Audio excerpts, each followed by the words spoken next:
Hello students, this is Karthik Kundal. I welcome you all to the Janaka Defense Group YouTube channel. So students, as you know, we have started the online classes for the students who are preparing for the entrance exam for Sainik School class 6 and for RMS. So students, as you know, we have completed our two topics. The first one is noun and the second one is pronoun. So now today we are going to study about the third topic, that is verbs. अब actually बेटे verbs क्या होती हैं? Verbs के पहले मैं आपको कुछ एक चीज बताना चाहूंगा. Let us suppose that what am I teaching, what I am I doing. So basically बेटे मैं क्या कर रहा हूं? आपको टीचिंग कर रहा हूं, ठीक है. And what you people are doing? You people are doing just you are sitting and just listening to my lecture, listening to my class. So बच्चे ये क्या हो रहा है यहाँ पर? एक तो मैं फर्स्टली क्या हो रहा है यहाँ पर, मैं आपको टीचिंग कर रहा हूँ, ठीक है. मैं आपको टीचिंग कर रहा हूँ, यहाँ पर मेरे एफर्ट्स लग रहे हैं और आप क्या कर रहे हैं? आप चुपचाप बैठ के वहां पर अपनी वीडियोस को देख रहे हैं और चुपचाप आप मेरे लेसन को सुन रहे हैं. तो बेसिकली यहाँ पर क्या हो रहा है? एक काम हो रहा है, ओके. काम हो रहा है, एक्शन हो रहा है, वर्क हो रहा है, ठीक है. और that work in Hindi that is called क्रिया, ठीक है. उस वर्क को इंग्लिश हिंदी में क्या बोलते हैं? क्रिया बोलते हैं. तो बेटे अगर हम हिंदी में क्रिया बोल रहे हैं तो इंग्लिश में उसी वर्क के क्या बोलते हैं? हम वर्ब बोलते हैं. Let us take an example. अगर मैं आपसे बात करता हूं,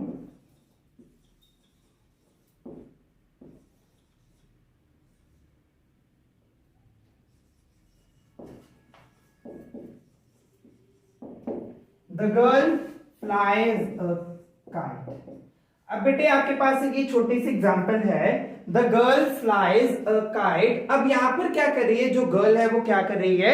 पतंग उड़ा रही है, ठीक है. तो पतंग वो उड़ा रही है ना, उड़ा रही है वो, तो वहां पर एक काम हो रहा है, कोई क्रिया हो रही है, एक्शन हो रहा है, एफर्ट लग रहे हैं.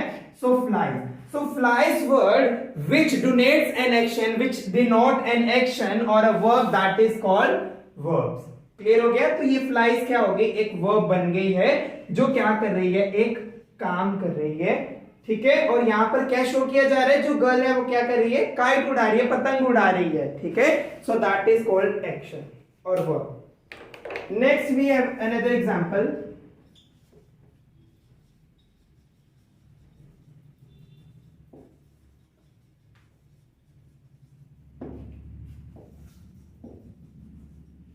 अब बेटे मेरे पास सेकंड एग्जांपल है, the monkey jumped on me.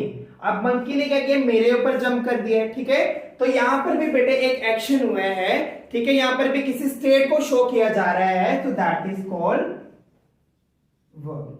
Simply क्या है, आपने बिल्कुल भी सिचुएशन को कॉम्प्लिकेटेड नहीं लेना है. It's very simple. क्या है? वर्ब्स क्या होते हैं? Verb are those word which we use to express an action which denotes an action, a state or a possession, that is called verbs.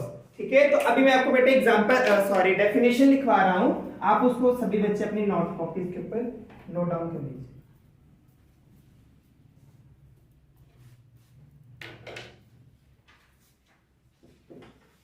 The definition of verb is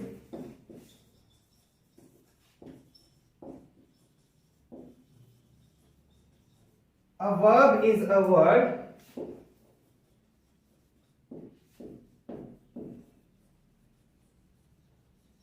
that expresses an action,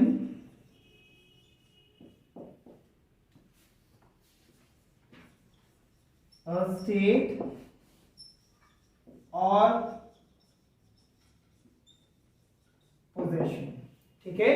क्या है definition? A verb is a word that expresses an action, a state और possession. Simple में क्या है? Verb क्या होते हैं? ऐसे वर्ड्स होते हैं जो किसको एक्सप्रेस करते हैं? किसी भी एक्शन को एक्सप्रेस करते हैं. फॉर एग्जांपल मैंने आपको एग्जांपल दी थी, the girl flies a kite, ठीक है. तो गर्ल क्या कर रही थी? काइट को फ्लाई कर रही थी, पतंग उड़ा रही थी वो, ठीक है. तो वहां पर क्या हुआ? एक्शन हुआ ना. तो वर्ब ने क्या किया? ऐसे वर्ड्स है जो एक्शन को क्या कर रहे हैं? एक्सप्रेस कर रहे हैं, ठीक है. उसके बाद अ स्टेट. कोई भी स्टेट की अगर हम बात कर रहे थे, स्टेट अब यहां पर बेटे आपने ये नहीं समझना है पंजाब, हरियाणा, ठीक है. इन स्टेट्स की बात नहीं कर रहा हूं मैं. एक स्टेट की बात कर रहा हूं कि किस कंडीशन के अंदर, किस सिचुएशन के अंदर जो एक्शन हो रहा है, that is called state. Next we have possession. अब पोजेशन को किस तरह से ये एक्सप्रेस करता है, जिसमें हम better relationships, when we talk about any relationship और a belongingness or any kind of relationship, that is called possession. तो सिंपल में क्या है, वर्ब कैसे वर्ड्स हैं जो एक एक्शन को एक्सप्रेस करते हैं, किसी भी स्टेट को एक्सप्रेस करते हैं और पोजेशन को एक्सप्रेस करते हैं. उसी के साथ बेटे हम समटाइम्स क्या करते हैं, sometimes verbs are called action words और डूइंग वर्ड्स. समटाइम्स हम वर्ब्स को क्या बोलते हैं, एक्शन वर्ब्स भी एक्शन वर्ड्स बोलते हैं और डूइंग वर्ड्स बोलते हैं. लेकिन हम उनको एक्शन वर्ड्स और डूइंग वर्ड्स बोलते क्यों है, बिकॉज इट एक्सप्रेस, क्या करते हैं वर्ड्स, वो एक्सप्रेस करते हैं, एक्शंस को एक्सप्रेस करते हैं, ठीक है, और किसी काम को डूइंग मतलब जो भी काम हो रहा है उसको एक्सप्रेस करते हैं. So that's why sometimes verbs are called the action words or doing words. You can write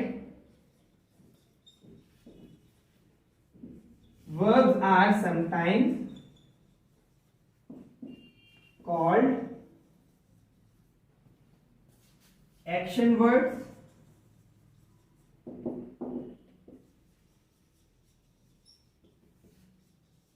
or doing words.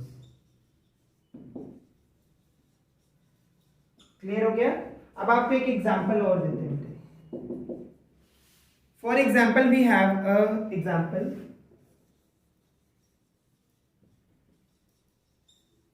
Aarti has a car. Aarti has a car. तो बेटे यहां पर हमारे पास कुछ ऐसे वर्ब है जो हमें क्या शो कर रही है.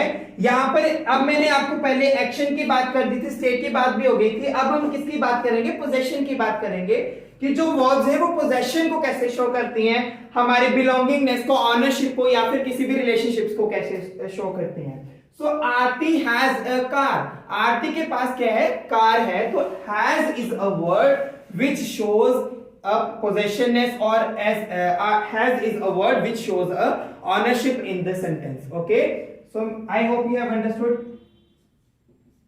Similarly, दोबारा में एक एग्जांपल ले लेते हैं. You can take an example.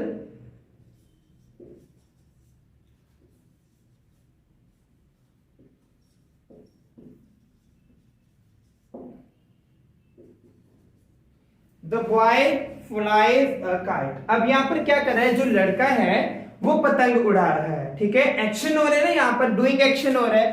तो जिस वर्ड में बेटे इनको वर्ड्स को हम डूइंग वर्ड्स क्यों बोलते हैं, क्योंकि ये क्या करते हैं, इसमें जो काम हो रहा है उसको भी एक्सप्रेस करते हैं. ठीक है, और जो एक्शन हो रहा है उसको एक्सप्रेस करते हैं. That is called, the verbs are sometimes called the action verbs and doing words.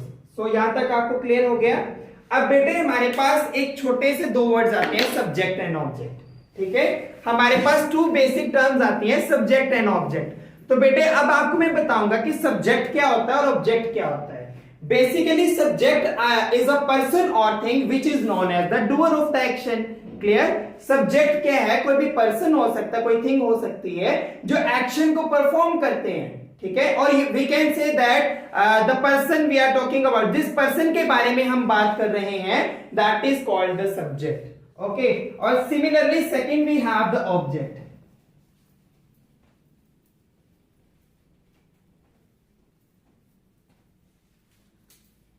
पहले हमने किसके बारे में बात करी थी, सब्जेक्ट के बारे में बात.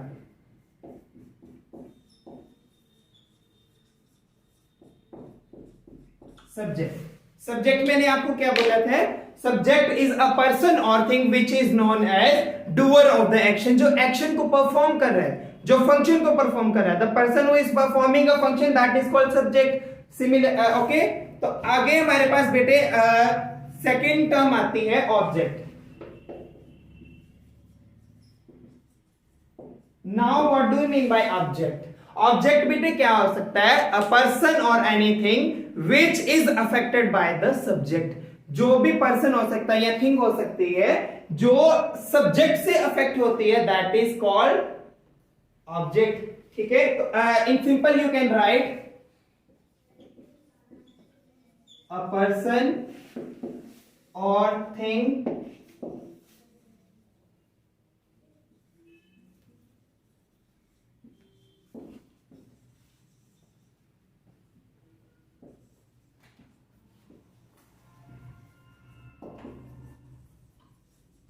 क्लियर है. सब्जेक्ट क्या है, पर्सन हो सकता है या थिंग हो सकती है जिसको हम क्या बोलते हैं, एक्शन का डूअर बोलते हैं, जो एक्शन परफॉर्म कर रहे हैं। ओके, और हमारे पास ऑब्जेक्ट क्या आ गया, अ पर्सन और थिंग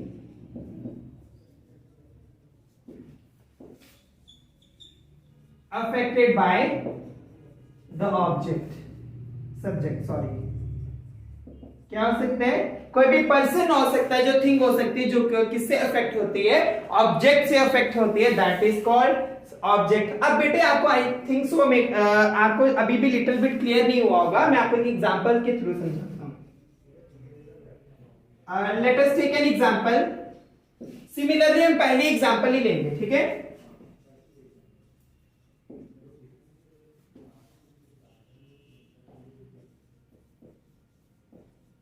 अब बेटे मैंने आपके पास सेम वे पहली एग्जांपल ली है, the girl flies a kite, ठीक है।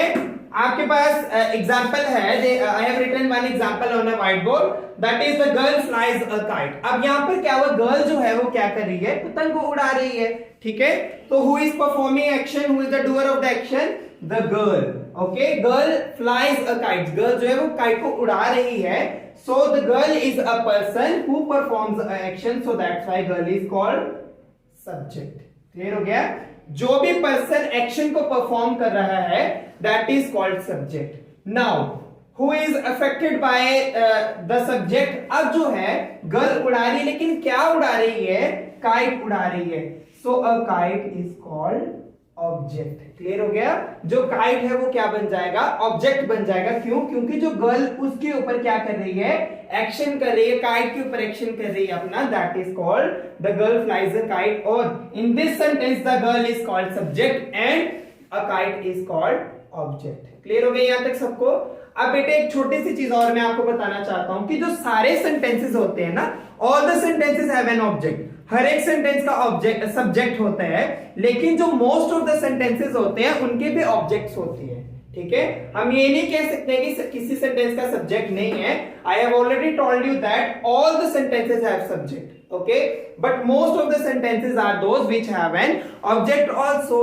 लेकिन बेटे एक चीज मैं आपको बताना चाहता हूं, छोटी सी चीज है मेरे पास एक, लेकिन जो इंपेरेटिव सेंटेंसेस होते हैं, ठीक है, हमारे पास बेटे कुछ इंपेरेटिव सेंटेंसेस होते हैं जिनके अंदर क्या होता है, सब्जेक्ट नहीं होता है, ठीक है, जिनके अंदर कोई सब्जेक्ट शो नहीं किया होता है, लेकिन उसमें डायरेक्टली सब्जेक्ट कौन होता है, यू। क्लियर हो गया, उसमें डायरेक्टली सब्जेक्ट कौन होता है, डू। अब मैं आपको एक इंपेरेटिव सेंटेंसेस के एक एग्जांपल देता हूं आपको।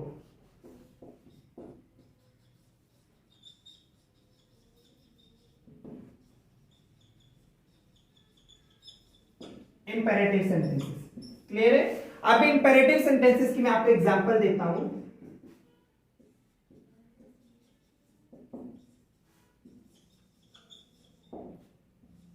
Shut the door.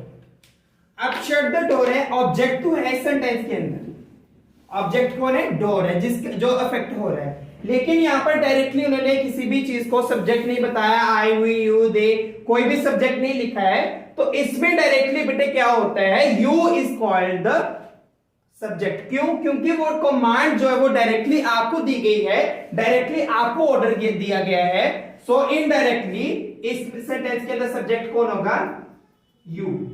You is the subject in this sentence, so this is called imperative sentences। In facts को बिल्कुल भी नहीं भूलना है, क्यों, क्योंकि ये फैक्ट जो है आगे जाके आपको फर्दर जब आप आगे सेंटेंसेस में और डीप पढ़ेंगे तो इनका डायरेक्टली आपको किसी भी तरह से वो उन्होंने एक्सप्लेनेशन नहीं दी होती है, यहां पर आपको अपनी कॉमन सेंस यूज करनी होती है कि सब्जेक्ट कौन सा है, ठीक है। तो जिस सेंटेंस के अंदर डायरेक्टली किसी भी सब्जेक्ट को नहीं दिया गया हो उसमें you is called the subject, और that sentence is under the imperative sentences. Clear हो गया। अब बेटे हमारे पास मेन वर्ब्स आती हैं, ठीक है, हमारे पास मेन वर्ब्स और हेल्पिंग वर्ब्स आती हैं ना। अब हम मेन वर्ब्स के बारे में पढ़ेंगे कि मेन वर्ब्स क्या होती है।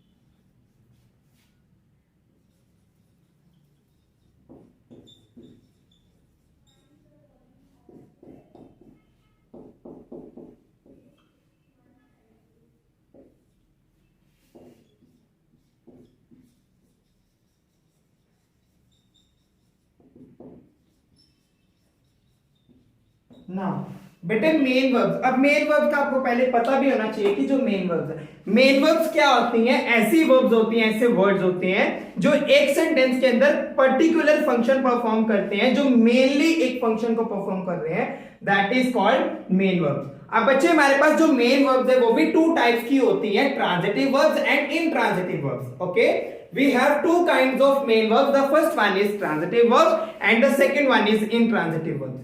Now बेटे ट्रांजिटिव वर्ब्स बेटे कौन सी होती हैं? That verbs which takes an object, ठीक है, which takes an object, that is called main verbs. Clear हो गया? ऐसे वर्ब्स, ऐसे सेंटेंसेस जो हम क्या करते हैं, सब्जेक्ट को लेते हैं, ऑब्जेक्ट को लेते हैं, that is called main transitive verbs. अब बच्चे क्या होता है, इसमें जो एक्शन होता है वो डायरेक्टली क्या करता है, सब्जेक्ट टू ऑब्जेक्ट क्या होता है, ट्रांसफर होता है। क्लियर हो गया? इसमें जो एक्शन होता है that is transfer from subject to object directly, इससे पास ओवर होके जाता है, और you can say pass over और you can say action, whichever you like. Okay, तो इसमें मैंने आपको क्या बताया है, ट्रांजिटिव वर्ब्स के अंदर बेटे क्या होता है, the action, that verb which takes an object, that is called transitive verbs, and the action is directly passes over to the object. Clear हो गया? जो एक्शन होता है directly is pass over the subject from the object, subject से शुरू होके जो action है वो ऑब्जेक्ट तक जाता है, डायरेक्टली पास ओवर करता है, that is called transitive verbs. अब मैं एग्जांपल के लिए आपको समझाता हूं। फॉर एग्जांपल,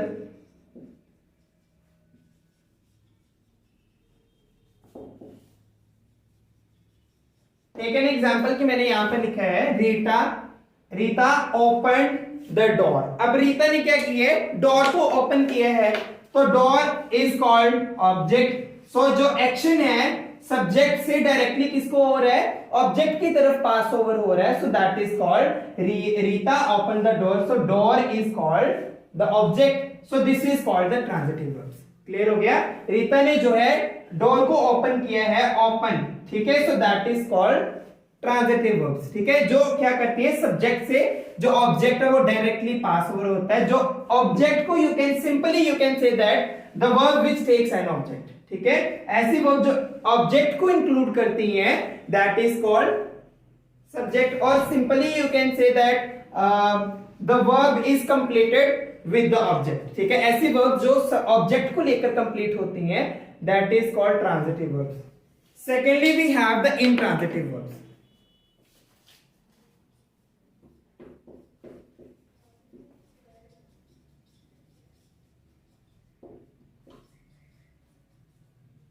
अब बेटे हमारे पास है इंट्रांजिटिव वर्ब्स। अब बिल्कुल इसके रेसिप्रोकल है, बिल्कुल वाइस वर्सा है कि इंट्रांजिटिव वर्ब्स क्या होती हैं, the verbs which does not take any action, the verbs which does not take any object, that is called intransitive verbs.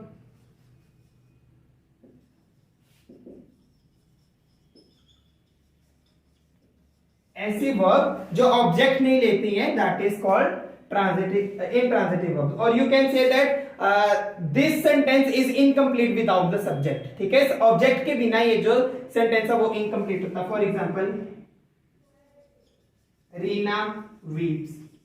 अब रीना वीप्स, रो रही है, रोने लगी है, वीप्स कर रही है। ठीक है, तो यहां पर कोई ऑब्जेक्ट नहीं है, यहां पर कोई भी बेटे इस सेंटेंस के अंदर ऑब्जेक्ट नहीं है। Here there is no any object in this sentence, so this is called intransitive verbs. Okay, so I hope you have understood all the things whatever we have done in our today's class bete. If you have any doubt, you can ask me any question in the comment box. So don't forget to like, share and comment the video for the upcoming updates. Thank you so much.